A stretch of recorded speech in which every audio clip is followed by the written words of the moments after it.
చూస్తున్నారా ఎంత సుందరంగా ఉందో అమ్మవారి రూపము. చూసే కొద్దీ చూడాలనిపిస్తోంది.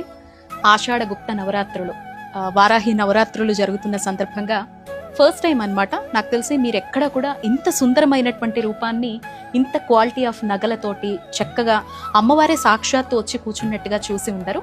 మీరు ఇక్కడ చూస్తున్నటువంటి వారాహి అమ్మవారి రూపాన్ని చక్కగా ఏమన్నా టెంపుల్స్లో పెట్టి పూజ కింద చేయాలి అనుకున్నా, ఈ గుప్త నవరాత్రుల్లో టెంపుల్స్లో ఇవ్వాలి అనుకున్నా, లేదా మన ఇంట్లో ఆరాధన చేయాలి అని అనుకున్నా, తెచ్చి పెట్టుకొని అమ్మను ప్రతి సంవత్సరం ఇలా కొలువు తీర్చుకోవాలి అనేటువంటి ఆలోచన ఉన్న ఫేస్తో సహా, నగలతో సహా ఎంత చక్కగా ఉందో అమ్మవారి రూపం చూడండి.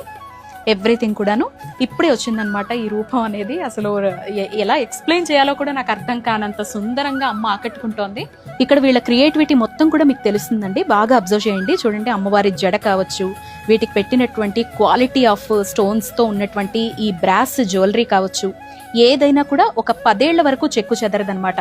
అమ్మ రూపాన్ని ఎలా తీర్చిదిద్దితే సుందరంగా కనిపిస్తుందో అంత చక్కగా అలంకారం చేశారు. సో ఈ యాక్సెసరీస్ అన్ని చూడండి, నగలు కూడా ఎంత క్వాలిటీతో కనిపిస్తున్నాయో, ఇంత చక్కగా శారీ విషయంలో కూడా క్వాలిటీ విషయంలో ఎక్కడ కాంప్రమైజ్ అవ్వకుండా ఎంత బాగా తయారు చేశారు. చాలా బాగున్నారండి. వారాహి అమ్మవారికి సంబంధించిన ఈ సుందరమైనటువంటి రూపం హైదరాబాద్లో మియాపూర్ దగ్గర ఉన్నటువంటి శ్రీ శ్రీ పరిణయ అనేటువంటి బిగ్గెస్ట్ పూజా స్టోర్లో అవైలబిలిటీలో ఉందండి. కావాల్సిన వాళ్ళు వెంటనే ఆర్డర్ అయితే పెట్టుకోండి. అండ్ డీటెయిల్స్ వాళ్ళ పేజ్కి సంబంధించిన అవన్నీ కూడా నేను ట్యాగ్ చేయడం జరిగింది. కాంటాక్ట్ అవ్వచ్చు. జై వారాహి.